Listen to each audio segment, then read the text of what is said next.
की उत्तम नोकरी करता येईल अशी एक पदवी हातात पाहिजे आणि मग ते नाकारून तुम्ही कीर्तन केलं पाहिजे. प्रत्येक शास्त्र हे स्थळ काळ वेळ अनुरूप बदललंच पाहिजे, त्याला पर्याय नाही. आणि अध्यात्म आणि विज्ञान यांची सांगड घालायची असेल तर ती कशी घालता येईल? किमान बाहेरून घरात येताना पाय धुवून येणं, होय, याने सुद्धा ती काही निगेटिव्हिटी काही प्रमाणामध्ये त्यातली कमी होत जाते. पण शैली म्हणजे एकूण महाराष्ट्रात म्हटलं तरी 6 विविध प्रकार केले जातात. आणि आत्ता सांगितल्याप्रमाणे आधुनिक पद्धतीनं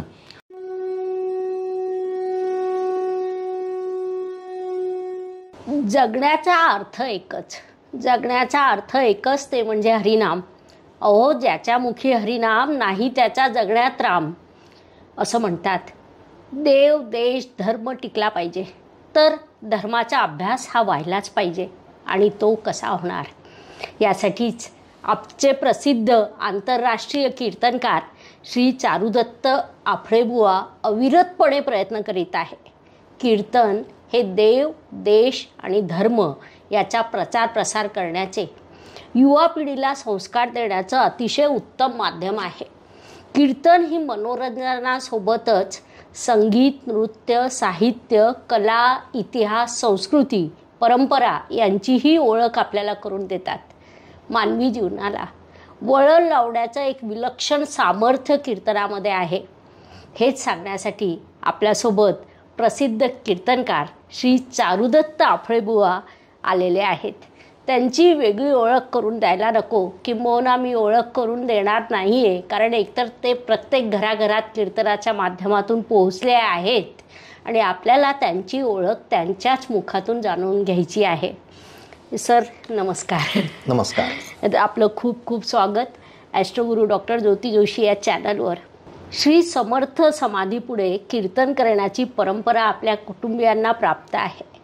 उच्च विद्याविभूषित असताना, नोकरीची चांगली संधी असताना कीर्तन परंपरेला प्राधान्य द्यावं, ही पिढ्यानपिढ्या तुमच्याकडे अखंडपणे सुरू आहे. या परंपरेविषयी काय सांगाल? समर्थ रामदास स्वामी यांचे अनेक शिष्य प्रशिष्य, त्यामध्ये आमच्या पूर्वजांचा उल्लेख सापडतो. होय. आणि त्यामध्ये समर्थ रामदास स्वामी असताना सुद्धा समर्थ वाङ्मयाचा प्रचार करण्यासाठी किंवा समर्थ कार्याचा प्रचार करण्यासाठी जे विविध प्रांतामध्ये पाठवले जाणारे असे कीर्तनकार होते, त्यापैकी आफळेबुवा माहुलीकर होय ह्या कीर्तनकारांचा उल्लेख आहे.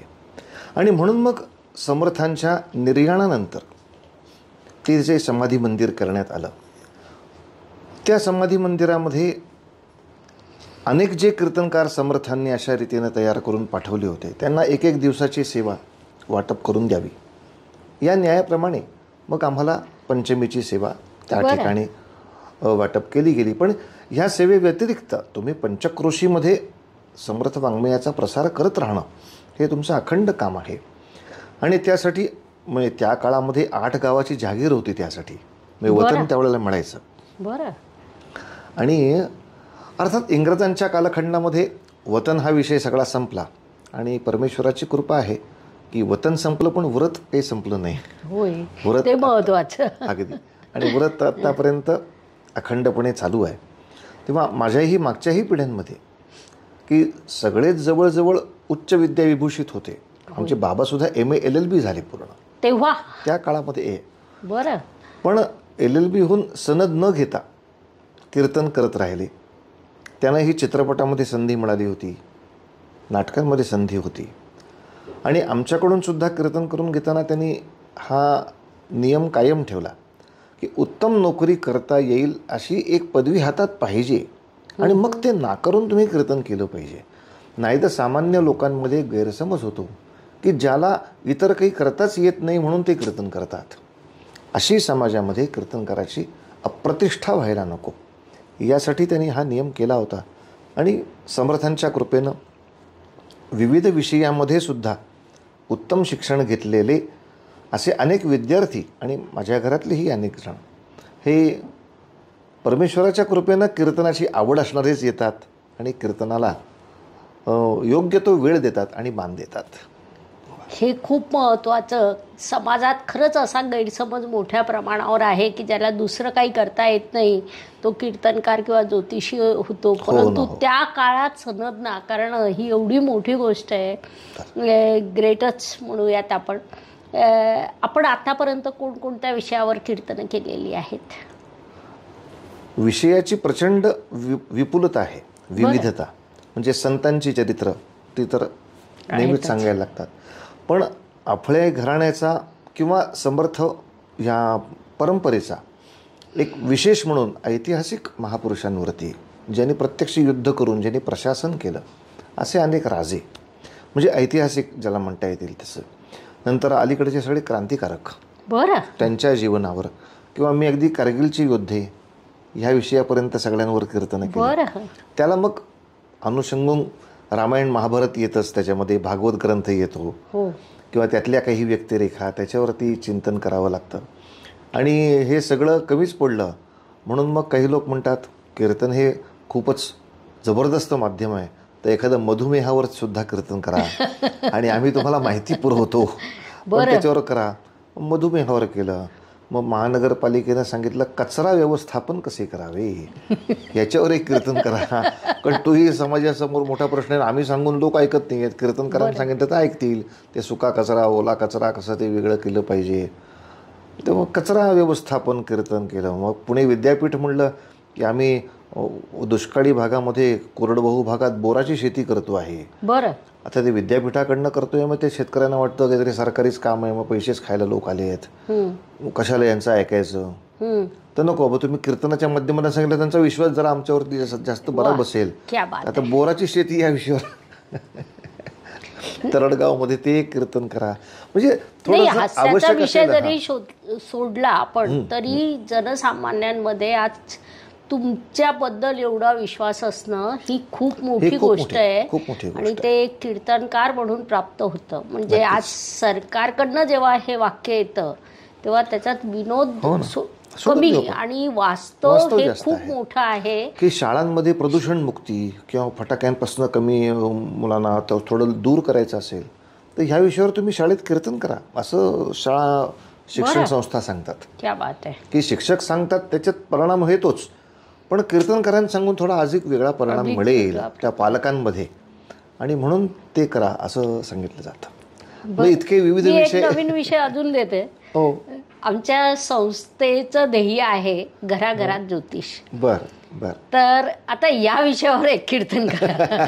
त्यासाठी आम्ही मोफत योजना राबवतो. म्हणजे गेली काही वर्ष ज्योतिषशास्त्र शिका मोफत, ऑनलाईन परीक्षा मोफत, सर्टिफिकेट मोफत, सगळं पूर्ण सेटअपच त्याचा मोफत आहे. आणि 5.5 वर्षाचा कोर्स, 1 रुपया पण खर्च नाही. या योगेने मला शिकता पण येईल. म्हणजे पण कीर्तनात मांडायचं असेल तर मला मुळात ते माहिती पाहिजे नक्की त्याचे फंडामेंटल्स काय आहेत ती, पण आवश्यक पण आहे. म्हणजे समर्थांनी महंत लक्षण म्हणून जे दासबोधात लिहिलंय, यामध्ये ज्या महंताला एखादी अशी प्रबोधन परंपरा चालवायची असेल त्याला ह्या 2 गोष्टी अनिवार्य सांगितल्या आहेत. बरं, एक म्हणजे त्याला हे कीर्तन कला तर यावीच, पण एक आयुर्वेद आणि दुसरं ज्योतिष. ह्या 3 गोष्टी जर त्या महंताकडे एकत्र असतील तर तो समाजाचा एक वेगळा आधार होऊन बसतो. आणि अरे कुठली अडचण आली तर महाराजांना विचारूया, अशा तऱ्हेचं एक कार्य त्याच्यामध्ये फार चांगलं होतं. त्यामुळे या 2 गोष्टी अनुषंगिक आहेत त्याला, की त्या महंतांनी घ्याव्यात अशी समर्थांचीच इच्छा आहे. आता तुमच्या मुखातून समर्थांनी मला एक संदेश दिला की आता हे तुमचं प्रकरण कमी पडतंय, त्याच्यावरही कीर्तन करा. होय, कारण ही समकालीन शास्त्र आहे. हो ना, त्याच काळात ऋषीमुनींनी निर्माण केलेली आहे आणि ती आपल्या कल्याणासाठी आहे. निश्चित. कीर्तनाच्या प्रकारांमध्ये नारदीय कीर्तन, चक्री कीर्तन असे काहीतरी प्रकार ऐकण्यात आलेले आहे. ते किती, कोणते? 6 प्रकार महाराष्ट्रात आहेत. बरं. भारतभरामध्ये अनेक आहेत.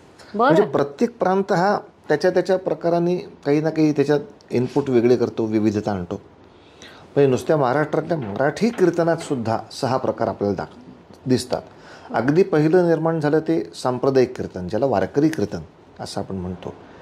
वारकरी कीर्तनाच्या खालोखाल आता प्रसिद्ध आहे ते नारदीय पद्धतीचं कीर्तन. बरं. वारकरी कीर्तन हा थोडा समूह कीर्तनाचा प्रकार आहे, ज्याच्यासाठी 10-12 लोक एकत्र असावे लागतात, एकत्रच सादर केलं जातं. ते नारदीय कीर्तन थोडं कमी वाद्यवृंदामध्ये 4-5 लोकांमध्ये सादर केलं जातं. समर्थांच्या काळापासून असलेलं रामदासी संप्रदायाचं कीर्तन ते एक प्रकारचं कीर्तन आहे. नंतरच्या काळात दासगणू महाराज म्हणून जे होऊन गेले, जे साई चरित्राचे लेखक होते किंवा गजानन महाराजांच्या चरित्राचे लेखक होते, तेव्हा त्यांनी स्वतःची एक पठडी निर्माण केली कीर्तनाची. त्यामुळे दासगणू पद्धतीचं एक कीर्तन होत असतं. नंतर गाडगे बाबा त्यांनी एक वेगळ्या प्रकारचं कीर्तन आणलं, ते एक कीर्तन आहे. आणि 6वा प्रकार आमच्याकडे तुकडोजी महाराज, ते जे विदर्भात लिहून गेले, त्यांची एक वेगळ्या प्रकारची कीर्तन शैली आहे. म्हणजे एकूण महाराष्ट्रात म्हटलं तरी 6 विविध प्रकार केले जातात. आणि आत्ता सांगितल्याप्रमाणे आधुनिक पद्धतीनं की काही ठिकाणी आरोग्य कीर्तन, काही ठिकाणी राष्ट्रीय कीर्तन, राष्ट्रीय या शब्दाचा अर्थ म्हणजे राष्ट्रभक्तीवरती येणारं कीर्तन, काही ठिकाणी पर्यावरणपूरक कीर्तन, अशा तऱ्हेचे सुद्धा ते प्रकार वाढत जातात. पण स्पेसिफिकली हे 6 प्रकार जास्त मुख्य प्रकार आहेत. आपण हिंदू धर्मशास्त्राचे गाढे अभ्यासक आहात, त्याबद्दल काय सांगाल? नाही, कीर्तनासाठी तो अत्यावश्यक आम्हाला कोर्सच होता की आम्ही जेव्हा कॉलेज पूर्ण केलं आणि आता कीर्तन करायचं आहे यासाठी म्हणून अभ्यासाला लागलो, तेव्हा मग हिंदू तत्त्वज्ञान, हिंदू ऋषीदर्शन किंवा हिंदूंचे धर्मशास्त्रीय ग्रंथ, त्याच्यामध्ये काळाकाळाने झालेले काही फरक, या सगळ्या विषयाचं आम्हाला आमच्या गुरुजींनी एक विशिष्ट सम्यक ज्ञान दिलं. आणि सम्यक हा शब्द वापरला याचं कारण असं की नियम आहेत आणि ते मनुष्याच्या जीवनाप्रमाणे थोडंसं परावर्तन करतातच, ते थोडे मागे पुढे होत राहणार. त्यामुळे त्या पद्धतीनं आपला विवेक वापरून आपण त्यातलं शास्त्र जाणून घेतलं पाहिजे. की धर्म आणि शास्त्र हे 2 शब्द आपण वापरले, हे धर्मशास्त्र आहे. धर्मशास्त्र तर धर्म हे नियम आहेत निश्चितपणे, काय पाहिजे काही नाही पाहिजे, धर्मशास्त्र. पण शास्त्र म्हणजे हे जे पाहिजे आणि नाही पाहिजे लिहिलं आहे, यातलं विवेकाने काय निवडायचं. बरं, कारण आता कित्येक गोष्टी पूर्वीच्या काळात जशा होत्या तशा आज नाहीत. तेव्हा आता हा नियम ह्या पद्धतीनं कसा काय ठेवणार. आता लग्न समारंभामध्ये सीमांत पूजन हा जो काही विधी आपल्याकडे ठेवला होता, सीमांत पूजन म्हणजे नवऱ्याचं वऱ्हाड येणार ते गावाच्या सीमेवरती येणार, ते सीमांत, आणि तिथे त्यांची भेट पूजन वगैरे आता हा सीमांत विषय होतच नाही. म्हणजे सासर एका ठिकाणी असतं, माहेर एका ठिकाणी असतं आणि लग्न तिसऱ्याच कुठल्या तरी मंगल कार्यालयात असणार. तर अशा वेळेला सीमांत यासाठी जे त्या देवतांना नारळ ठेवण्याची विधी आहेत किंवा हे आता हे मंगल कार्यालयात कुठे करता येणार आहेत, नाही. मग ह्याला काहीतरी शास्त्राच्या दृष्टीने विचार केला पाहिजे की तुम्ही तिकडच्या कुलदेवतेची पूजा करून या, मग यांची इकडच्या कुलदेवतेची पूजा करून आपण मंगल कार्यालयामध्ये प्रातिनिधिक काहीतरी करू. नाही, असंच केलं पाहिजे असं जर तुम्ही म्हटलं तर गावाच्या सीमेवर एवढी नाहीत ना मंगल कार्यालय आणि मग ते कसे काय करणार. म्हणजे हा एक सम्यक त्यातला विवेक घेऊन आपण शास्त्राचा विचार केला पाहिजे. हे सुद्धा आमच्या गुरुजींनी दिल्यामुळे आज समाजाला एक नियमात राहणं आणि वेळप्रसंगी त्या नियमाला शास्त्राच्या अनुषंगानं व्यवस्थितपणे एक योग्य पर्याय घेऊन पुढे जाणं हा चांगला विषय आहे. प्रत्येक शास्त्र हे स्थळ काळ वेळ अनुरूप बदललंच पाहिजे, त्याला पर्याय नाही. आणि अध्यात्म आणि विज्ञान यांची सांगड घालायची असेल तर ती कशी घालता येईल. आता अध्यात्म शब्दाचा आपण तांत्रिक अर्थ असा घेतो की आत्मशक्तीच्या दिशेनं वाटचाल करण्यासाठी जी आपल्या ऋषीमुनींनी आपल्याला साधना दिली, त्या साधनेच्या मार्गाने आपण जात राहणं हा आध्यात्मिक माणूस आहे. का तर तो आत्मिक आनंदाच्या शोधासाठी काही ना काही करतो आहे, बरोबर, प्रयत्न करतो आहे. तर यासाठी ऋषीमुनींनी ज्या काही साधना दिल्या आहेत, या साधना केवळ योग प्रक्रियेतच आहेत असं नाही. म्हणजे अगदी दैनंदिन आचरणामधले सुद्धा काय पथ्य पाळली पाहिजेत, दैनंदिन जीवनातल्या दायित्वांच्याबद्दल कशी पथ्य पाळली पाहिजेत, हे सुद्धा आहे. म्हणजे जसं एखादं मोठं मशीन काम करायचं असेल तर ते मुख्य मशीन जितकं महत्त्वाचं आहे तेवढं बाकी सगळे स्क्रू नट्स बोनट्स हे तेवढेच तितकेच महत्त्वाचे आहेत. हे सगळेच महत्त्वाचे आहेत. तर अगदी आपलं नित्य दैनंदिन जीवनसुद्धा एका विशिष्ट वैज्ञानिक प्रक्रियेमध्येच ऋषीमुनींनी बांधलं. ते फक्त लोकांना नीट समजावून दिलं की मग त्यांचा विश्वास जास्त बसतो की नाही बाबा, नाही असं वागलं पाहिजे. म्हणजे किती साधी गोष्ट. म्हणजे आता तर आपण सगळेच जण सांगतो किंवा बोलतोही याच्यावरती की आमच्या घरामध्ये निगेटिव्हिटी खूप येते, घरामध्ये निगेटिव्हिटी खूप येते. आणि याच्यामध्ये जी छोटीशी साधी गोष्ट आपल्याकडे राहिली, किमान बाहेरून घरात येताना पाय धुवून येणं, होय, याने सुद्धा ती काही निगेटिव्हिटी काही प्रमाणामध्ये त्यातली कमी होत जाते. ह्याच विज्ञानाने मान्य केल्यानंतर त्यांचे प्रयोग करून सिद्ध केलं. आता हे मुलांना सांगितलं तर वेगळं सांगायची गरज नाही. मुलं आपोआप ते आध्यात्मिक आचरण करायला सुरुवात करतात. आपण होऊन ते येतात, तिथे पाय धुतात, व्यवस्थितपणे हात धुवून मगच येतात. की हे नुसतं भौगोलिक स्वच्छतेचा विषय नाही आहे. करोनाने हे चांगलं शिकवलं. चप्पल बुटा बाहेर काढणं. तेव्हा अशा रीतीनं आम्ही अनेक आध्यात्मिक जीवन जगण्यासाठी जे जे काही नियम केले आहेत हे विज्ञानाशी निगडीत आणि आपल्या एकूणच दीर्घकालीन जीवनाच्या हिताशी निगडीत आहेत. हे आम्ही सातत्याने, आणि आम्ही सुद्धा काही संशोधक नव्हे, आम्ही डॉक्टरांना विचारतच राहतो किंवा वेगवेगळी संशोधनं येतात ती गोळा करतो, त्याची टिप्पण ठेवतो आणि मग ते आपण याच्यातनं सांगून, किंवा एखाद्या विषयाची माहीत नसेल तर मग एखाद्या वैज्ञानिकाला किंवा विज्ञान विद्यार्थ्याला, शिक्षकाला विचारणं की याचं काय बाबा प्रकार असेल, त्याच्यामध्ये काय खरं त्याचं गणित असेल, त्यांच्याकडनं समजावून घेणं. अशातून मग आम्ही त्या कीर्तनातनं ते विज्ञान अध्यात्म सारखं मांडतो की आता हे पाय धुण्याचं जसं हे जसं गणित आहे तसं आपल्याकडच्या सणांमधले आहार, हा तर केवढा मोठा विषय होता की संक्रांतीला तुम्ही काय खाणार, तर ते त्याच्यात घेतलं पाहिजे. किंवा शिमग्याला होळी म्हणजे ती अग्नी का तिथे पेटवला गेला पाहिजे. याच्यानंतर जी पेरणी होणार आहे त्यासाठी तुम्हाला शेत भाजून घ्यायचं आहे. म्हणजे तुमचे नित्य शेतीचेच जे आवश्यक कर्मक्रिया आहेत त्यालाच एक सणाचं रूप देऊन टाकलं. आणि चैत्र आता उजाडतोय, नवीन वर्ष येत आहे, तर अशा वेळेला जुने जाऊ द्या मरणा लागून, हे जसं निर्माल्य जाळलंच ना तसं जुन्या काय लोकांच्या डोक्यात तुझ्या मनामध्ये आढी असेल, कोणाबद्दल वाईट असेल, सगळं जाळून टाकून नवीन एक फ्रेश छान पान उलगड आणि छान वर्ष जग. ही सगळी इतकी सुंदर मानसिकता शिकवणारेच सण आणि ती मानसिकता देणारेच त्या ठिकाणी. काय राग असेल ते एकदा शिव्या घालून घे तुझ्यात मनातून, तो बोंब मार त्याच्या मनाने, चल तुझ्या बोंब मारायला तुला परवानगी देऊ आपण, ते घेणं. किंवा चैत्रातलं हळदी कुंकू मला करायचं असेल तर इथे मी नाही आमसूल ते कैरीचंच पुन्हा त्यावेळेला का केलं पाहिजे, त्यावेळेला आंब्याची डाळ मी का केली पाहिजे, जन्माचा काळ असेल तर सुंठवडा का वाटला पाहिजे. लोक म्हणतात कशाला सुंठवडा पाहिजे, की आम्ही जन्माच्या वेळेला साखर फुटाणे नुसते वाटलेत, पण सुंठीचा जो गुण आहे, आत्ताचं वातावरण काय आहे, हे थोडंसं रिलेट करून सांगायला लागलं मग लोकांना कळतं की नाही हे काही अगदीच टाकाऊ नाही आहे किंवा करायचं म्हणून नियम नाही आहे, यामध्ये आपलं काहीतरी हित आहे, हे समजल्याशिवाय तर त्यांच्या लक्षात येत नाही. आणि मग खरंच माणसं मनापासून करायला लागतात आणि हा बदल कीर्तनातून दिसतो, याचा आनंद जास्त आहे. तर ऋषीमुनींना नमन करावं असं वाटतं की ज्यांनी हे सणवार निर्माण केले आणि ती काळ म्हणजे त्यांनी त्या काळात कोणत्या आधारे संशोधन केलं असेल याचं उत्तरही आजही आपल्याला सापडत नाही.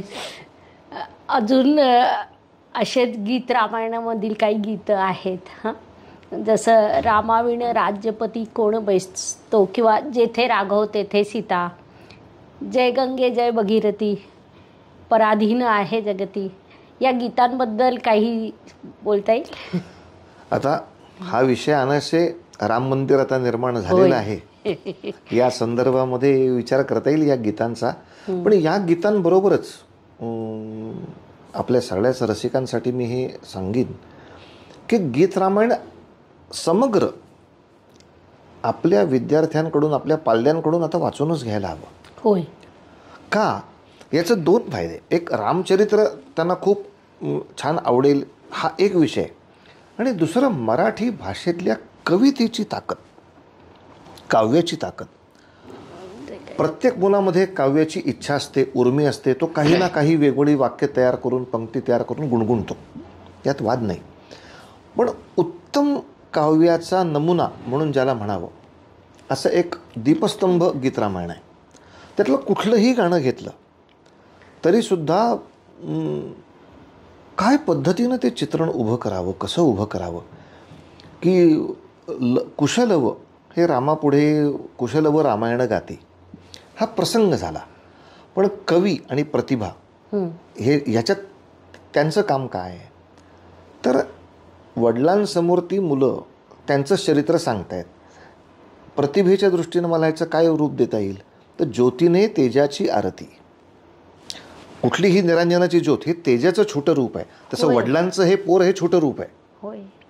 आणि त्या मुलांच्या छोट्या रूपाने मूळ मोठ्या वडिलांचं पूजन होत आहे. एका छोट्याशा ज्योतीनं त्याचंच जे व्यापक रूप आहे त्या तेजाचं पूजन होत आहे. ज्योतीने तेजाची आरती. किंवा शबरीच्या घरी राम जातात तेव्हा माडगुळकरांनी शब्द असे वापरलेत की चकोर नावाचा जो पक्षी आहे तो नेहमी भुकेला असतो चंद्राच्या दर्शनासाठी. आणि त्याला पौर्णिमेचं चंद्र त्याला जास्त आवडतो. आणि चकोर भुकेला असतो कुठल्यासाठी तर पौर्णिमेचा चंद्र बघण्यासाठी. आता चकोर आहे शबरी आणि पौर्णिमेचा चंद्र आहे राम. आणि आता राम आलाय तिच्या घरी तिला भेटायला म्हणून ते म्हणतात आज चकोरा घरी पातली भुकेजली पौर्णिमा. क्या बात आहे. पौर्णिमेला भूक लागली चकोराला बघायची. म्हणजे कसा रीतीनं ते काव्य मांडावं काय अप्रतिम त्यांनी मांडलं. किंवा चित्र उभं करताना स्वयंवराचं चित्र सीतेला झुकले थोडे राम जानकी घाली वरमाला ते चित्रच तुमच्या डोळ्यासमोर येऊन उभं राहतं हो. आणि सांगायला सुद्धा बरं वाटतं ह्याच्यामध्ये की जानकीकडनं वरमाला घालून घेण्यासाठी त्यांनी खाली मान घातली बरं त्याच्यासाठी की अगदी ताठरपणा दाखवून प्रपंच नाही होत.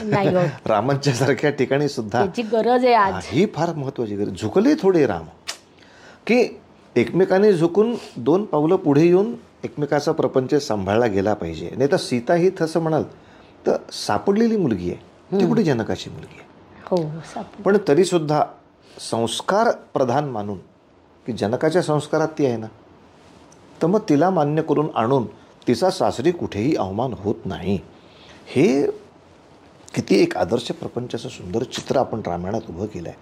म्हणून असं वाटतं की त्या रामकथेतल्या मॉरल व्हॅल्यू नैतिक मूल्य ही त्या कवितेच्या सौंदर्यासह मुलांच्या हृदयात उतरण्यासाठी पालकांनी आधी ते गीत रामायणाचं रसग्रहण शिकावं आणि नंतर त्यांनी ते मुलांपर्यंत पोचवावं की बघ असं कविता करावी. कविता तू अशी कर. आणि असं प्रत्येक गीताचा खरा आनंद सगळ्यांनी या रामायणाच्या निमित्ताने घ्यावा अशी एक इच्छा आहे.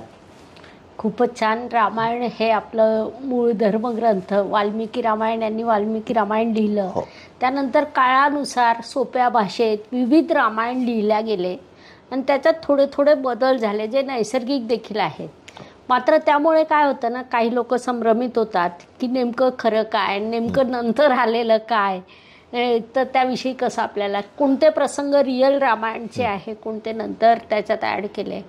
म्हणजे मी मध्ये तर 1-2 असे महत्त्वाचे प्रसंग की जे आपण वर्षानुवर्ष रामायण आणि महाभारतातले म्हणून मान्य करतो ते सुद्धा मूळ रामायणात नाही वाल्मिकी रामायणात नाही असं ऐकलं आहे. तर त्याबद्दल काय. त्यासाठी खरं आता आम्ही कीर्तनकारांनीच एक पुढाकार घेतला पाहिजे की मूळ टेक्स्टबुक काय आहे ते लोकांपर्यंत पोचवणं.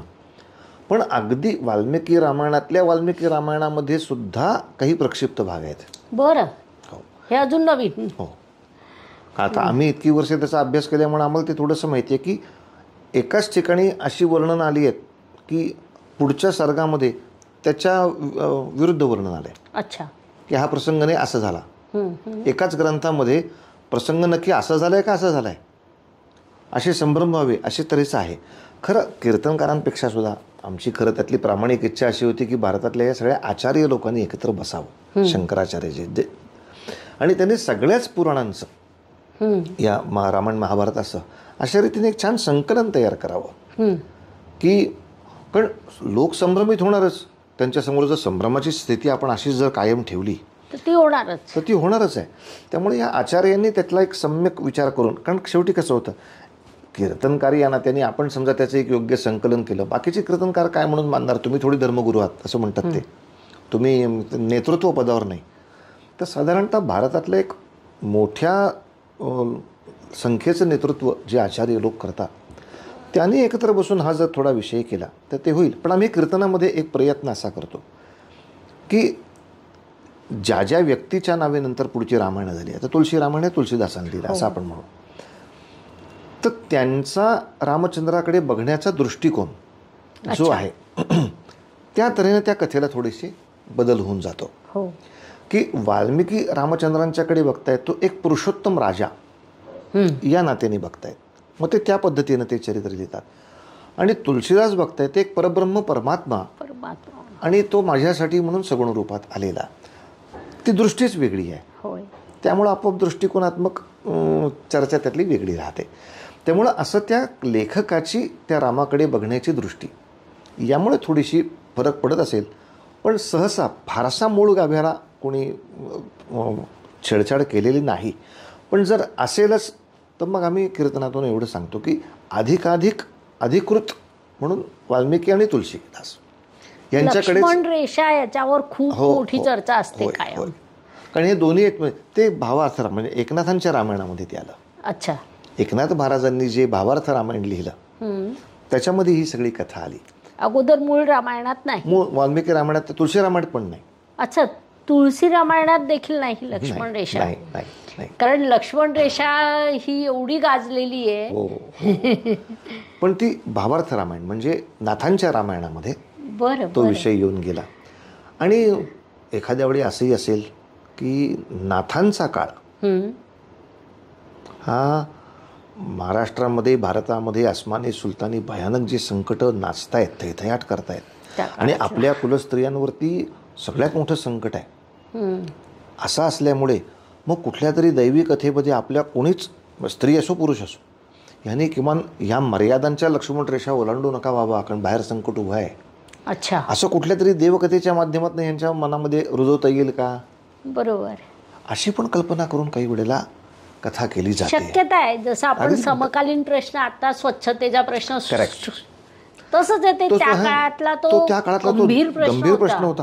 मग रामायणाच्या दृष्टीनं मला रामाच्या कथेच्या माध्यमातून हा जर थोडासा सांगितला फार, आणि त्याच्यात काही फार मोठा बदल नाही करायला लागत आहे की अगदी साधी आहाराची तुम्ही लक्ष्मण रेषा ओलांडली तरी बाहेर रावण उभा आहे रोगाचा, होय, अनारोग्याचा. वेशाची लक्ष्मण रेषा ओलांडली तरी रावण बाहेर उभा आहे. असा जर विचार केला तर एक वेगळा संस्कार समाजाला देता येईल का, ह्या कल्पनेने बहुतेक ते नाथांनी त्या काळामध्ये कारण त्यांचे विचार उच्चच होते आणि त्या काळाची ती गरज होती. त्यामुळे आपण काय करतो, खोटं खरं हे करत बसण्यापेक्षा त्या त्या काळाच्या गरजेप्रमाणे त्याने जर ते केलं असेल तर त्या सर्व संतांचा एक छान सन्मान ठेवायला काही हरकत नाही. त्यांनी चांगली गोष्टी दिल्या आपल्याला. बरोबर आहे. आपण टीका करण्याची कारण शोधतो कधीतरी की आईनं वेगळंच सांगितलं, बाबांनी वेगळंच सांगितलं, आजोबांनी वेगळंच सांगितलं मला, म्हणजे मी स्वतंत्र. आपण तिघांनी म्हणून तुझ्या कल्याणाचंच सांगितलं ना. जरी थोडं वेगळं सांगितलं असेल बरोबर तरी सुद्धा तुझ्या कल्याणाचं सांगितलं तेवढं त्यातलं घे, पुढे जाऊया असं आहे ते. अजून एक गंमत आहे की आजच्या तरुण पिढीला आवडतो श्रीराम आणि आदर्श ठेवतात रावणाचा, त्याविषयी काय सांगणार? नाही, याला कारण एकमेव आहे आणि ते म्हणजे योग्य प्रबोधन झालं नाही. मधला काळ असा विचित्र गेला की रावणाच्या उदात्तीकरणासाठी काही लेखकांनी उगाचच आपली लेखणी झिजवली आणि त्याला एका डाव्या विचारसरणीचं पाठबळ मिळालं. आणि त्याचबरोबर भारत विरोधी ज्या शक्ती भारताबाहेर काम करतात किंवा त्याचे जे एजंट्स भारतात काम करतात, साहजिक आहे कुठलाही देश तोडायचा असेल तर पहिल्यांदा देशातल्या श्रद्धा तोडायच्या असतात, म्हणजे आपोआप तो देश तोडता येतो. आणि ह्या अभियानाअंतर्गत या अनेक लोकांना, विद्वानांना हाताशी धरून हे बाहेरच्या शक्ती हे काम करत असतात. म्हणजे हे करतात हा माझा राग नाही आहे, ते करणारच आहेत, त्यांचा तो व्यवसाय आहे की देशाला. पण हे चालू असताना आपल्या सगळ्या शिक्षक, प्राध्यापक, वरिष्ठ आचार्य ह्या सगळ्या लोकांनी ज्या गतीनं, ज्या वेगाने आणि ज्या तीव्रतेनं याच्यावरती प्रतिक्रिया व्हायला पाहिजे. रावणाची देवळं होईपर्यंत आपण शांत राहिलो आहे. पण आता रावणाचं जे उदात्तीकरण हे आजचा विषय नाही चाललेला. दक्षिण प्रांतामध्ये आजही रावणाची देवळं आहेत, त्याचे उत्सव साजरे केले जात आहेत. तर पुन्हा एकदा विषय तेच येतो की धर्माचार्यांनी जे त्याच्यात लक्ष घातलं पाहिजे. आता अयोध्येमध्ये एवढ्या संख्येनं आपण धर्माचार्य त्या उद्घाटनाच्या वेळेला बघितले, की असं वेळेला मग रावणाची मंदिरं होत असताना किंवा असं होऊ नये यासाठी हे सगळे का नाही आले? कारण एकाच वेळेला राम होत असताना रावणही निर्माण होण्याकडे तुमचं जे दुर्लक्ष झालं त्यातूनच निर्माण झालं. कुठलीही वाईट गोष्ट ही सज्जनांच्या दुर्लक्षातूनच होते, हे 100%. तुम्ही त्याकडे दुर्लक्ष केलं. जाऊ दे, एक मंदिर बांधताय ना, काय आज महाराष्ट्रात त्यामुळे रावण सेना आहे, त्याचे टी शर्ट वाटतात. आणि मग आदिवासी पाड्यावरची अनेक मुलं, त्यांच्यापर्यंत चुकीचं प्रबोधन करणारी माणसं ती पेड आहेत. परकीय शक्तींकडनं प्रचंड पैसा येतो याच्यासाठी की भारतातल्या श्रद्धा उखडा. आणि मग ते पेड त्यांचे सर्वंट्स जातात. पण जातात म्हणजे हे सगळं झाल्यानंतरसुद्धा रावणसेना किंवा रावणाच्या उदात्तीकरणाचे प्रयत्न गेले 50 वर्ष डोळ्याला खुपतील इतक्या भयानक प्रमाणात. पण याही 50 वर्षामध्ये आपल्याकडच्या ज्या प्रचारक फळ्या आहेत त्यांनी तेवढ्या गतीने तेवढं गंभीरपणे ते घेतलं नाही. हा थोडासा खंत आहे त्याविषयी, पण आपापल्या परीनं जो तो प्रयत्न करतो आहे. पण मी अनेक ठिकाणी सांगितलं पण आहे की कॉलेजमध्ये ह्याच्यावरती डिबेट होऊन की नक्की तरुणांच्या मनामध्ये काय खतखतते ते एकदा बाहेर येऊ द्या. पित्त मळमळल्यासारखं आहे ते थोडंसं. ती मळमळ जोपर्यंत विरेचन बाहेर होणार नाही तोपर्यंत त्यांना दुसरं काही चांगलं देऊन उपयोग नाही आहे. ते एकदा त्यांना ओकून मोकळं होऊ दे आणि मग त्याच्यावरती प्रक्रिया काय करायची ही मोठ्या आचार्य परंपरेने एक गंभीरपणे विचार करून करता येईल त्याच्यामध्ये. पण एक चुकीचा प्रचार करण्यासाठी आपलीच माणसं, आपल्या माणसांनी आपली बुद्धी या लोकांच्यासाठी विकणं, परदेशी शक्तींच्यासाठी, आणि ह्याकडे आपल्या लोकांचं होणारं दुर्लक्ष, ह्या 4 कारणामुळे ते उदात्तीकरण म्हणजे रावणाचंच असं नाही, सगळ्याच दुष्ट प्रवृत्तीचं उदात्तीकरण. चित्रपटांमध्ये सुद्धा खलनायकाचा नायक व्हायला लागले, नायक नाही खलनायक हो मे, हे मोठं झालं.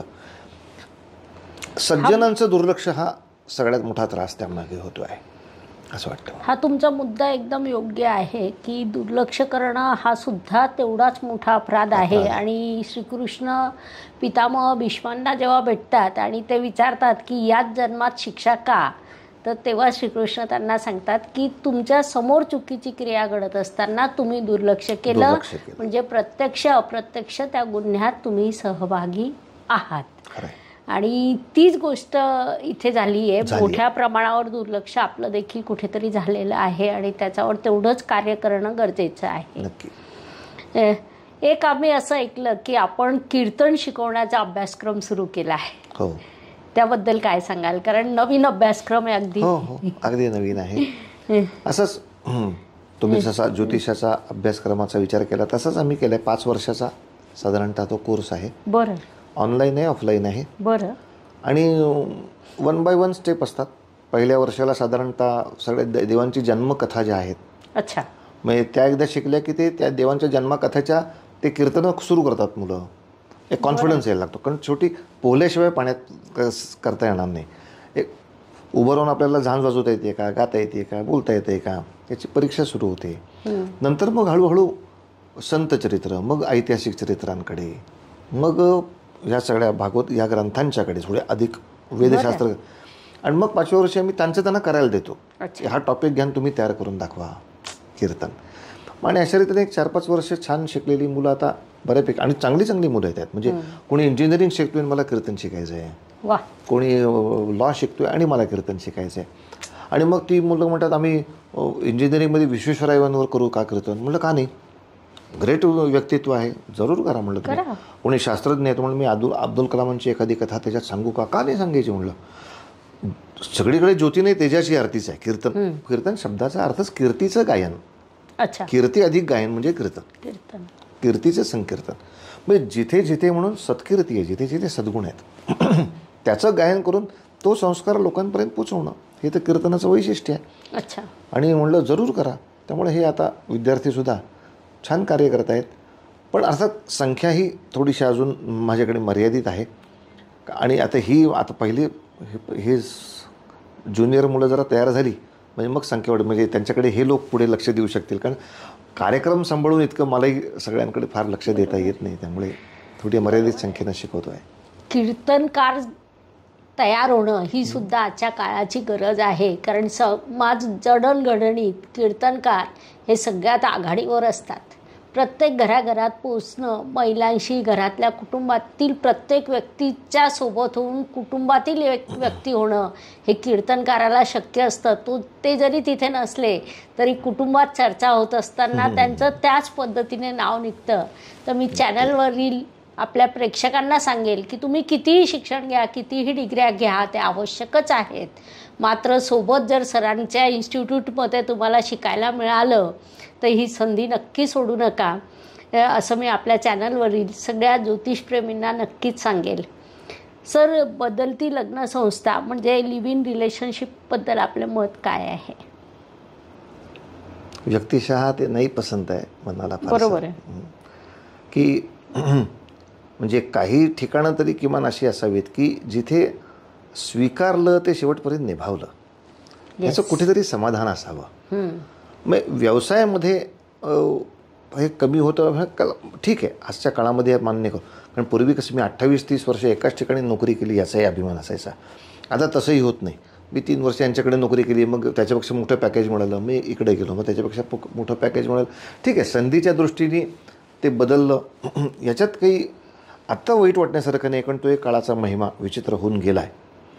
पण हाच नियम विवाहाबद्दल त्या संस्कारात राहावा की आता हे आईबाबा मला बरे वाटत नाहीत, त्यामुळे बरं पॅकेज देणारे दुसरे आईबाबा मी आता घेतो, हे म्हणणं जितकं विचित्र होईल तितकंच ह्या संस्थेबद्दल असं मला वाटतं की तसं होऊ नये.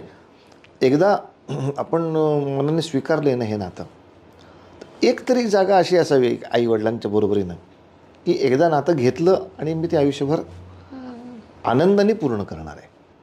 की रिलेशनमध्ये ते करारच आहेत, म्हणजे आपण राहून बघू, जमलं तर राहू, नाही तर जाऊ आपापल्या वाटेने परत. ह्याच्यात गुणदोषासकट स्वीकारणं होतच नाही. आपण ज्याला खऱ्या अर्थाने प्रेम म्हणतो, खरं प्रेम, खरं वात्सल्य कुठे, तर पोराला एकदा मांडीवर घेतलं की त्याच्या हसण्याबरोबरीनं त्याच्याशी करण्यापर्यंत मान्यच करायचं सगळं. तर नाही, मी फक्त हसत असेल तरच घेईन त्याला, असं थोडीच प्रेम होतं.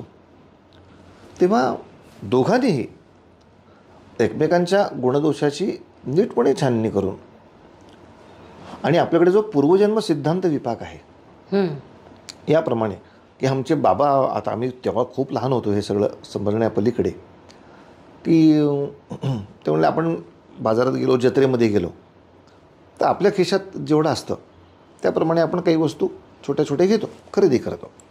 आणि जे शहाणे असतात ते जी आपली वस्तू आपण आपल्या गरजेची घेतली आहे त्याचा योग्य विनियोग करतात. आणि जे मूर्ख असतात म्हणले ते काय करतात, ह्या वस्तूला दुसऱ्याची ताडत बसतात. मी एक शिवपिंडी आणली आहे, यांनी अशी का शिवपिंडी आणली आहे, ही बरी ह्याच्यात जास्त छान आहे हो, तू कशाला आणली होतीस, पूजेला आणली होतीस, काय लक्षात ठेवून आणली होतीस, माझ्या खिशाला काय परवडणार आहे, ती तू आणली, ती आणलीस पूजा कर ना. आता त्याच्याकडे का बघतोयस तू, त्याची शिवपिंडी स्फटिकाची आहे का सोन्याची आहे का चांदीची आहे, त्याला खिशाला परवडेल ते त्याने आणली तिने. तसं बाबा म्हणायचे की जे काही म्हणलं ते तुझ्या पुण्याईच्या बँकेवर आहे. आपल्या मनात झालं की असली मला सासू का मिळाली, माझ्या पुण्याईत एवढीच होती. बरोबर, माझा पूर्व, आता मागचा बॅलन्स काय होता याच्यावर माझा अधिकार नाही, तो होऊन गेला. त्या अधिकारात जेवढं मला मिळेल तेवढं मला मिळालं आहे. आता माझ्या हातात काय आहे हे चांगलं करत माझा पुढच्या आयुष्यामध्ये याच्यापेक्षा चांगलं माझं भविष्य कसं राहील याचं बॅलन्स करणं, सदाचाराने वागणं, अध्यात्माने वागणं आहे. त्याच्यावरती रडत बसून काय उपयोग, अशी बायको का मिळाली, असा नवरा का मिळाला, असा दीर कशाला मला मिळालं, हे घरं का मिळालं, मग हे रडण्याने काय बदल होणार आहे. आणि हे का मिळालं तर परत गीतरामायणाकडे आपले पूर्वसंचित हे म्हणून मिळा, दुसऱ्या कोणाचाही दोष नाही, ते तू तुझ्या पुण्याईनं तुला ते मिळालेलं आहे, आता ते तुला निभवायचं आहे आणि हे आहे हे चांगलं करून दाखवायचं आहे. म्हणून तर ज्ञानेश्वर महाराज जे म्हणतात ना नेहमी की अवघाची संसार सुखाचा करीन, तो सुखाचा मिळणार नाहीच आहे तुला, तो तू सुखाचा करायचा आहेस. तर तू सुखाचा करून दाखव. बिघडलेली गोष्टच करून दाखवण्यात गंमत आहे ना. सगळं सेट करून तुला दिल्यानंतर तू काय करणार? ते बरोबर आहे. सगळं तुला करून दिलं, मी बुद्धिबळ समजा तुला खेळून दिलं, आता तू काय करायचं याच्यामध्ये? काय पटावरून ठेवायचं फक्त? मग तुला काय करायला तयार आहे? बरोबर आहे. या दृष्टीने विवाहाच्या एकूण प्रकारामध्ये 4 गोष्टी नाही पटतात, ह्या पटल्या. ऑफिसमध्ये आपण जो नियम पाळतो, ऑफिसातल्या सगळ्या लोकांशी आपलं सगळं कुठे जुळतं, पण आपण ऑफिसचं वर्क करतो ना. मग एवढा समजूतदारपणा आपल्याला जर येत असेल, मग आपण घर का नाही करू शकत आणि ते निभावू का नाही शकत? तर ह्या विषयात, कारण ह्याचा परिणाम पुढच्या पिढीवरती, नवीन जनरेशनवर सुद्धा होत राहतो की माझे आई बाबा एकत्र नाहीत. त्याचं मुलांचं जे दुःख भयानक आहे, भयंकर आहे. आणि ते नवीन समस्या मोठ्या प्रमाणावर उभी राहते. बघवत नाही अशी आहे की किती भयानक सांगू ताई. म्हणजे आम्ही मे महिन्यामध्ये जी वासंतिक वर्ग घेतो कीर्तनाचे, की काही मुलांना नुसती तोंडोळख करून घ्यायची असते, त्यातनं आवड झाली तर पुढे शिकेन म्हणतो तो. 1 मे ते 31 मे महिनाभर असतात मुलं तिथे. काही येऊन जाऊन असतात, पुण्यातच राहणारी असतात. ते त्या 3 तास वर्गापुरती येतात, जातात. तर 3 ते 6 वर्ग झालं. आता चला घरी जायचं आहे, तर बरीचशी मुलं आता जाऊ, मग जाऊ, नंतर जाऊ. का रे, तुला घरी जायचं नाही का आता लवकर? नको, आता 7 वाजले असतील ना सर. आता बाबा आले असतील, आता ते भांडण चाललं असेल म्हणलं आता घरी. आता मला जायची इच्छा नाही. म्हणजे एक दिवस आमच्या ताई गाणं शिकवणाऱ्या त्या पण जरा काही वेळ थांबल्या होत्या, कारण त्या मुलांना घेऊन जाणारे पालक आले ते पाहिजेत. तर ते पोरसुद्धा त्यांना विचारायला लागलं, ताई तुम्ही पण थांबलायत क्लासनंतर, तुमच्याही घरी असेच कटकट असते का हो? अच्छा. म्हणजे आपण आपल्या वर्तनातून काय त्या मुलांना भयानक संस्कार देतो आहे की सारखे ते कटकटच करत असतात. आम्हाला नाही घरी जावं असं वाटतं, इथे आम्ही छान होतो त्याच्यापेक्षा. तर घरात गेल्यानंतर मला घरात आल्याचा जो आनंद मिळाला पाहिजे. ठीक आहे, तुमची माझी असतील ना मतभेद, आपण मुलांसमोर ते नाही व्यक्त करायचे. एवढं तर तारतम्य बाळगायला उच्च शिक्षिताला सुशिक्षिताला जमायला हवं, हरकत नाही खरं. आणि ती गुणवत्ता वाढण्याचाच प्रयत्न आपण कीर्तन प्रवचनाच्या माध्यमातून अधिक करतो. की कीर्तन प्रवचन काय शिकवणार तुम्हाला शेवटी? की एकमेकाचं माणूस म्हणून एकमेकाला समजून घ्या, त्यांचा एकमेकांचा सन्मान ठेवा, तरच हा संसार खऱ्या अर्थाने पुढे चांगला आपण करू. तेव्हा जमेल तितके दिवस राहू, नाही तर तू भाऊ नाही मी बहीण नाही, असं नाही, असं बरं वाटत नाही. आता ठीक आहे, ज्यांना पर्यायाने ते करत असतील तर माझं निंदा नाही, टीका नाही कोणावर, पण मनाला नाही बरं वाटत इतकं खरं. आमच्या ॲस्ट्रोगुरू डॉक्टर ज्योती जोशी या चॅनलवरून आमच्या दर्शकांना काय संदेश द्याल? संदेश हाच आहे, म्हणजे समर्थांनी जो आमच्यापर्यंत पोचवला तोच संदेश, की उपासनेला दृढ चालवावे. की आपली जी काही पारमार्थिक उपासना असेल ती योग्य मार्गदर्शकाकडून समजून घ्यावी आणि ती अट्टहासाने दृढ चालवावे. हा महत्त्वाचा. अधूनमधून करते आहे असं नको. उपासनेला दृढ चालवावे आणि आपण उपासना करतो याचा गर्व नको. भूदेव संतासे सदा नमावे. आणि आपण जी उपासना केली, आपण जे शिकलो, आपण जे सामर्थ्य मिळवलं, जे परमेश्वराच्या कृपेनं आपल्याला आर्थिक सामर्थ्य मिळालं, बौद्धिक सामर्थ्य मिळालं, या सगळ्याचा उपयोग करून सत्कर्मयोगी वय घालवावे. समाजाला हितकारक अशी काही सत्कर्म.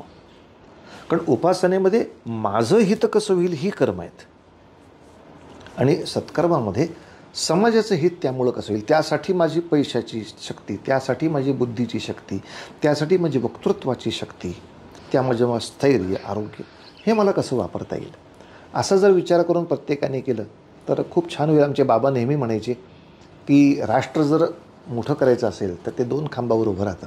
एक उपासनेची शक्ती वाढवणं आणि शक्तीची उपासना वाढवणं. क्या बात आहे. की शेवटी तुम्ही न्याय वगैरे खूप बडबड कराल, पण हे टिकवणार कोण? अच्छा. तर शक्तिप्रधान सज्जन असतील तर ते टिकेल.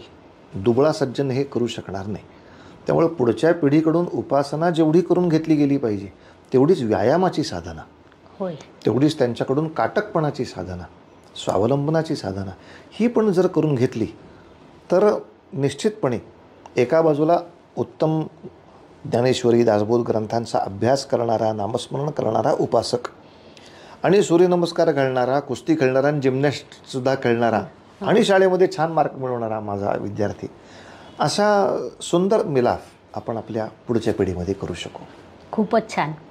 सर, आता आपण रॅपिड फायर प्रश्न घेणार आहोत. हो. विचार करायचा नाही, पटकन आणि छोटंसं उत्तर. जर तुम्ही या क्षेत्रात आला नसता तर काय झाला असता? गायक. गायक? शास्त्रीय गायक. बरं. जर समजा राजकारणात जाण्याची संधी मिळाली तर कोणत्या पक्षात जाल? भारतीय जनता पक्षात. बरं. तुमचा सर्वात आवडता राजकीय नेता कोण? आत्ता मोदीच. बरं. म्हणजे विचार करण्याची पण गरज नाही. तुमचे सर्वात आवडते कीर्तनकार कोण? मोहनबुवा कुबेर, नागपूरला असतात ते. अच्छा. ते मला सगळ्यात आवडतात कीर्तनकार. बरं बरं. तुमच्या जीवनातील एखादा अविस्मरणीय क्षण सांगा. मी सर्जिकल स्ट्राईक या विषयावर कीर्तन केलं. बरं. आणि त्या कीर्तनाला त्या सर्जिकल स्ट्राईकमधलेच master mind lieutenant general Nimbhorkar sir आले होते. अच्छा. त्यांच्याकडूनच माहिती घेऊन ते मी कीर्तन केलं होतं. आणि ते कीर्तन झाल्यानंतर त्यांनी जी मला कडकडून मिठी मारली की मला परत त्या रणांगणात गेल्यासारखं वाटलं तुझ्यामुळे. बरं. तो ग्रेट. अविस्मरणीय प्रसंग आहे. खूपच छान. असं मला माहिती नाही ते शक्य आहे का, कीर्तनाची 2 लाईनी, त्या कीर्तनाचे 2 लाईनी आता? अरे बापरे, त्या कीर्तनातलं आता नाही लक्षात नाही मला. ओके, ठीक आहे, डिलीट करून टाकाल. एडिटरला सांगितलं. तुम्हाला वाईट कशाचं वाटतं? ह्याच गोष्टीचं की अनेक अपप्रचार चालू आहेत आणि त्याच्याकडे धर्माचार्यांचं दुर्लक्ष होत आहे आणि सज्जनांचं होत आहे, याचं वाईट वाटतं जास्त. तुमच्या कुटुंबाविषयी काय सांगाल? मला पत्नी आहे, एक मुलगा आहे, एक मुलगी आहे आणि सर्वच जण या जनसेवेच्या व्रतामध्येच आहेत. मुलगाही आता कीर्तन करतो, मुलगी पण कीर्तन करते. ती उत्तम नृत्यांगना आहे, कथ्थकची गुरु आहे. बरं. आणि ती कथ्थक कीर्तन अच्छा असा हे करते. मुलगा चांगला शिकत पण आहे आणि व्हिडिओ एडिटिंगचं पण व्यवसाय छान करतो आहे. पण तरीही सगळा व्यवसाय सांभाळून कीर्तनाचा अभ्यास आणि त्याच्या नवीन कॉलेजियन्सचा सगळ्यांना एकत्र करून कीर्तनात वेगवेगळे प्रयोग करणं. बरं. म्हणजे रंगमंचीय कीर्तन कसं करता येईल, अच्छा, रंगमंचाचे सगळे आयाम वापरून असं तो करतो आहे. माझी पत्नी समाजसेवेमध्ये खूप मोठी आहे की लवजियातसारख्या प्रकारात सुद्धा ती व्यक्तिशः लक्ष घालून कोर्ट कचेऱ्यांमध्ये, पोलीस चौक्यांमध्ये जाऊन त्या मुलींना आणणं, समुपदेशन करणं आणि अशा रीतीनं किंवा अनेक सामाजिक संस्था ज्या अनाथ मुलांचे काम करतात, कोणी वृद्धाश्रमाचं काम करतात किंवा कोरोना काळामध्ये सुद्धा काम करतात, तेव्हा माझ्यापेक्षा त्यांचा म्हणजे माझ्या पत्नीचा जनसंपर्क जास्त सगळ्यात मोठा आहे. आणि इतक्या विविध क्षेत्रातला आहे की पोलीस कमिशनरांच्यापासून पालिका कर्मचाऱ्यापर्यंत सगळेजण मला त्यांचा पती म्हणून ओळखतात, माझी पती म्हणून त्यांना ओळखत नाही कोण. सगळेजण एका चांगल्या ह्या कार्यामध्ये आहेत. खूपच छान. 2 पर्याय दिल्या जातील, त्यातून एक निवडायचा. धर्म की देश? देश. भगवद्गीता की उपनिषद? गीता. आई की वडील? आई. समर्थ रामदास स्वामी की संत तुकाराम महाराज? समर्थ रामदास. मुलगा की पत्नी? पत्नी. बरं. पैसा की समाधान? समाधान. श्रीकृष्ण की श्रीराम? श्रीकृष्ण. बरं. भारतीय जनता पार्टी की काँग्रेस? भारतीय जनता पार्टी, पर्याय नाही. इतिहास की धर्म? इतिहास. व्याख्यान की कीर्तन? कीर्तन. नरेंद्र मोदी की अमित शाह? मोदीच. रामायण की महाभारत? महाभारत. अध्यात्म की विज्ञान? अध्यात्म. Very good. खूपच छान. आज खूपच छान आणि वेगळी मुलाखत झाली किंवा पॉडकास्टिंग झालं. सगळ्यांनी या पॉडकास्टिंगचा जरूर लाभ घ्यावा आणि मुख्य म्हणजे तुमच्या कमेंट सेक्शनमध्ये लिहा. डिस्क्रिप्शन बॉक्समध्ये मी सरांचा रेफरन्स नंबर दिलेला असेल किंवा मेल ID दिलेला असेल. तुम्हाला कॉन्टॅक्ट करायचं असेल किंवा त्यांचे कीर्तनाचे कार्यक्रम आयोजित करायचे असतील तर तुम्ही त्या मेल IDवर संपर्क करू शकता. डिस्क्रिप्शन बॉक्समध्ये ते तुम्हाला मिळेल. धन्यवाद. शुभम भवतु. जय ज्योतिष. नमस्कार. शास्त्राचा अभ्यास करण्यासाठी माझी मराठीतून 11, हिंदीतून 2 अशी पुस्तकं प्रकाशित झाली आहे. विशेष बाब म्हणजे मी स्वतः संशोधित केलेली ज्योती जोशी पद्धती अर्थात JJ पद्धती या विषयावर स्वतंत्र ग्रंथ उपलब्ध आहे, त्याचा देखील लाभ घ्यावा. यूट्यूबची कार्यप्रणाली ही मुख्यतः लाईक, शेअर आणि सबस्क्राईबवर चालते. Please like, share and subscribe the channel. धन्यवाद. शुभम भवतु. जय ज्योतिष.